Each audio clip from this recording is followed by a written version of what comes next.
Samir Amin, président Forum mondial des alternatives, coordinateur Forum du tiers-monde. Nous sommes deux réseaux, l'un du tiers-monde, comme son nom l'indique, et l'autre mondial, c'est-à-dire sud et nord, de mouvements sociaux, de centres de réflexion, de think tanks, comme on dit en anglais, de syndicats, d'organisations paysannes, d'organisations de femmes, d'organisations populaires des 5 continents. Le Forum mondial, officiellement, formellement, a commencé le 19. L'ouverture officielle a été le 19 avec la grande marche et le meeting au stade. Mais le 18, la veille de l'ouverture, nous avons eu une commémoration du 50e anniversaire de Bandung et qui a été très importante, très importante. Nous avions également des invités venant de toutes les régions du monde, Amérique latine, Asie, Afrique, Europe, Amérique du Nord.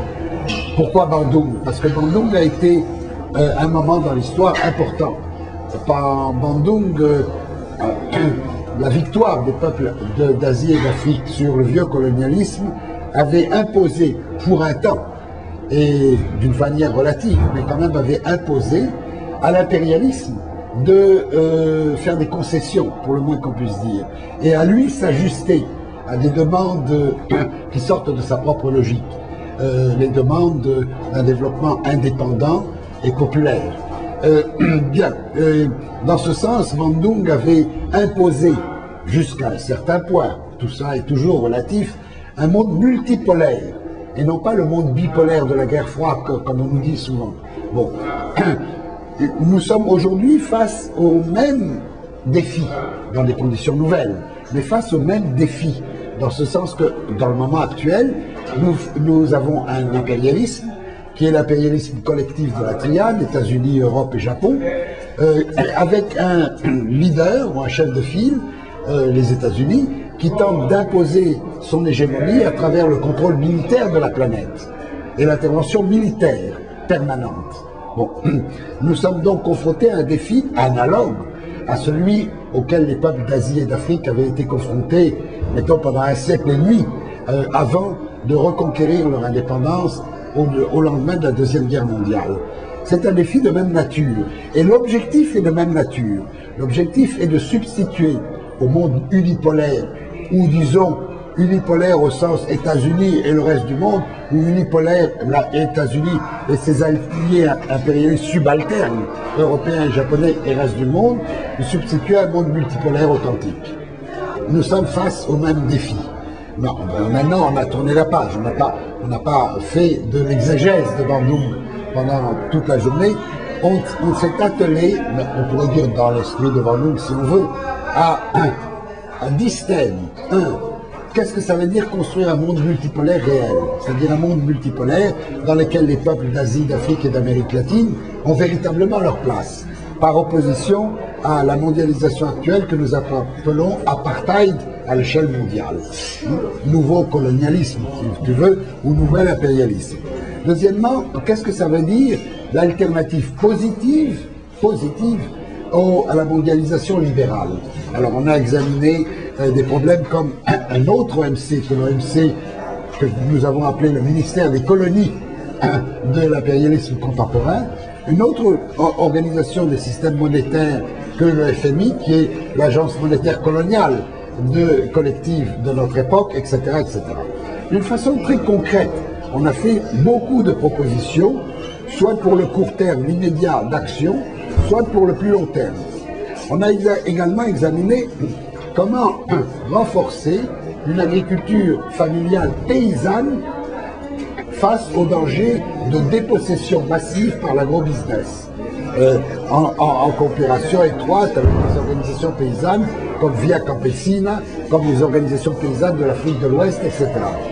Nous avons abordé également les problèmes de reconstruction de l'unité de la classe ouvrière, l'unité du front du travail, c'est-à-dire comment reconstruire l'unité entre les segments qui sont relativement stabilisés, bénéficiant de travail et de conditions de travail dites normales, et les secteurs qui sont en augmentation de chômeurs, de précarisés, d'informels, etc.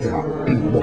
Nous avons abordé également, évidemment, les questions de la démocratie, en entendant par démocratie non pas seulement en liant le progrès de la démocratie, la démocratisation, comme un processus sans fin, au progrès social et à l'affirmation de l'autonomie des nations.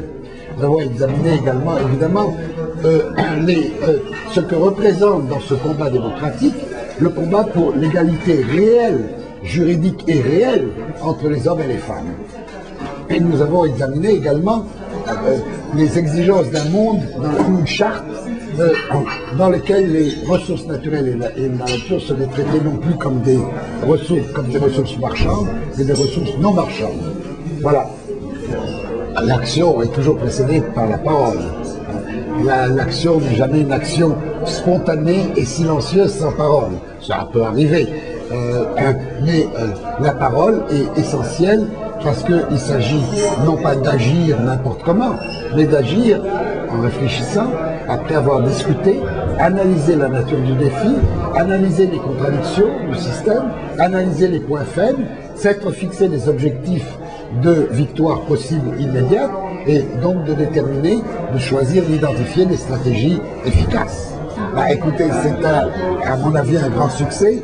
Je suis africain, je suis très fier que le Forum social mondial 2006 commence par une session en Afrique parce que, en général, les problèmes du monde, on les discute hors d'Afrique. C'est très bien qu'on discute des problèmes du monde parce que c'est le Forum social mondial, ce n'est pas une session africaine du Forum social mondial, qu'on discute des problèmes du monde à partir de l'Afrique. Ça donne un peu plus de visibilité aux spécificités des problèmes africains. Je salue. Est-ce qu'il y a une autre prévision possible? Oui, le problème, nous avons eu aussi une commission qui a examiné les problèmes de médias et de culture. Il ne suffit pas de dénoncer l'appropriation, le contrôle des médias principaux par le grand capital et par les États. Il ne suffit pas non plus de faire l'éloge des médias alternatifs qui existent, mais qui n'occupent qu'une place très limitée. Encore faut-il proposer les formes juridiques et les formes politiques permettant de démocratiser au sens réel l'accès à l'information et le droit de fournir de l'information. Non pas seulement de recevoir de l'information d'une façon passive, mais également d'être un producteur d'information.